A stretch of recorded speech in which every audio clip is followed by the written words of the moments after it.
Las sandalias de José. Paulo Coelho. Cierra los ojos, cierra los ojos, cierra los ojos, cierra los ojos. Hace muchos años, tantos que ya hemos olvidado la fecha exacta, vivía en una aldea del sur de Brasil un niño de 7 años llamado José. Había perdido a sus padres muy pronto y había sido adoptado por una avariciosa tía que, aunque tenía mucho dinero, apenas gastaba algo con su sobrino. José, que jamás había conocido el sentimiento del amor, creía que la vida era así, y no se enfadaba por eso. Como vivían en un barrio de gente rica, su tía forzó al director del colegio a aceptar a su sobrino, pagando solo 1/10 parte de la mensualidad y amenazándolo con protestar ante el alcalde si no lo hacía.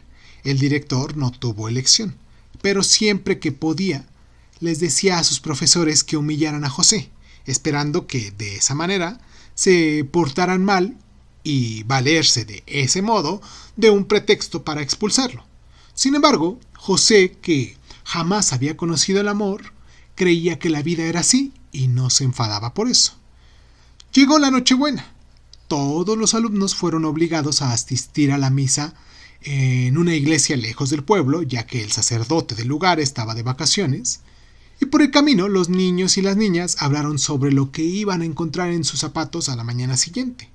Ropa de moda, juguetes caros, chocolates, patinetas, bicicletas. Todos iban bien vestidos, como siempre en los días especiales, salvo José, que seguía vistiendo ropa zarapastrosa y calzando unas sandalias gastadas y demasiado pequeñas para sus pies. Su tía se las había dado cuando solo tenía 4 años y le había dicho que no le daría otras hasta que cumpliera 10. Algunos niños le preguntaron por qué era tan miserable y le dijeron que se avergonzaban de tener un amigo que vestía y calzaba de esa manera. Pero como José no conocía el amor, no se enfadaba por eso.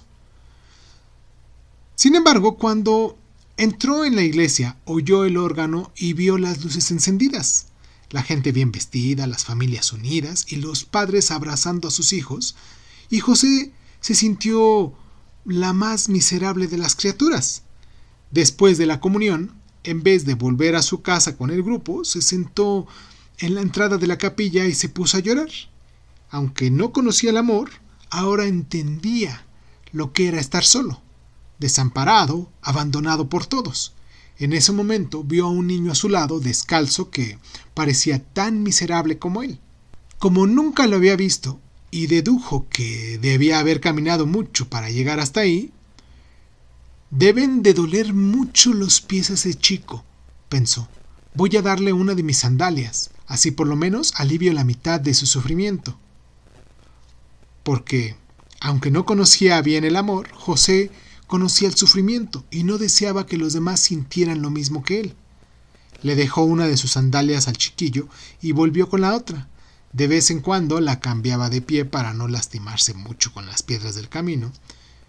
En cuanto llegó a la casa, la tía vio que su sobrino había perdido una de las sandalias y lo amenazó.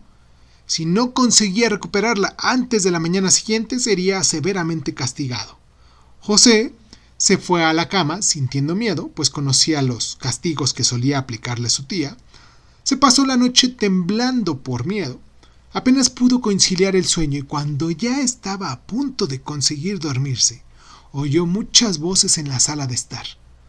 Su tía entró corriendo en la habitación, preguntándole qué había pasado, y todavía aturdido, José salió de su cuarto y vio que la sandalia que le había dejado al niño estaba en medio de la sala, cubierta de todo tipo de juguetes, bicicletas, patinetas y ropa.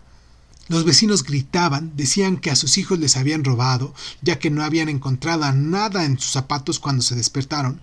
Entonces apareció apresuradamente el sacerdote de la iglesia en la que había celebrado la misa. A la entrada de la capilla había aparecido una estatua de un niño Jesús vestido de oro, pero con una sola sandalia en los pies.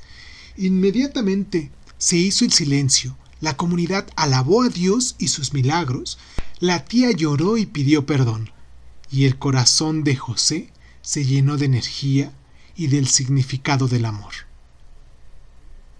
Paulo Coelho, 2006.